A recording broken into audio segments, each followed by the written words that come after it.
Can anyone name a political, social, or economic institution in America where widespread disparities and discrimination does not exist?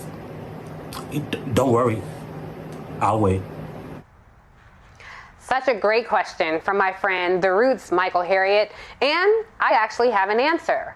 The hollow institution that resides inside Republican Senator Tim Scott's head. No racism there, and apparently no sense either. This week, the sole black Republican in the Senate sounded a stone fool when he said this. Hear me clearly.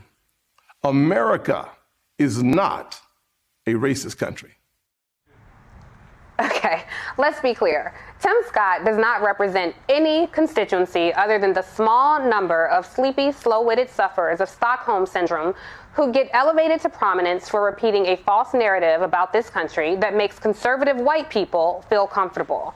Because when you speak an uncomfortable truth, like Nicole Hannah-Jones, the party that Scott claims is not racist gets big mad and tries to silence you. Just this week, Senate Minority Leader Mitch McConnell asked Education Secretary Miguel Cardona to scrap teaching the 1619 Project in schools because it would reorient the view of American history. Lucky for McConnell, he has his own tap dancer to try and reorient the view of America for him. There were so many contradictions in the senator's speech that it was clear not even Scott believed the words he was speaking. I could go into great detail refuting each of his asinine points, but he did that for me. And moreover, a lesson I've learned, don't argue with people Harriet Tubman would have left behind.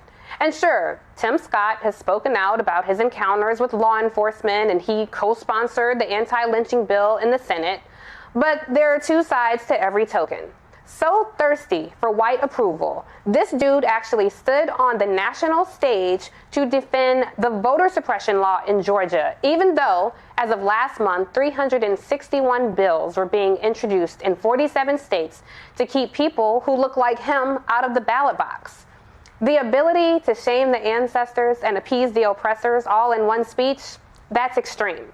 Though not quite like the domestic violent extremism that the Department of Homeland Security is investigating within its own ranks, mind you.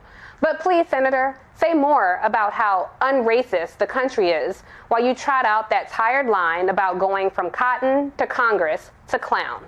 Perhaps this was merely Senator Scott's audition to be Sam Jackson's understudy in the film Django, because as a descendant of the enslaved and damn near a daily survivor of institutional racism, I can assure you the question, is America a racist country, is one that has been asked and answered many times over. Yet we still love America, not for what it was, but for what it could be. On this one, you're not only on the wrong side of the aisle, Senator Scott, but you're embarrassingly on the wrong side of history as well.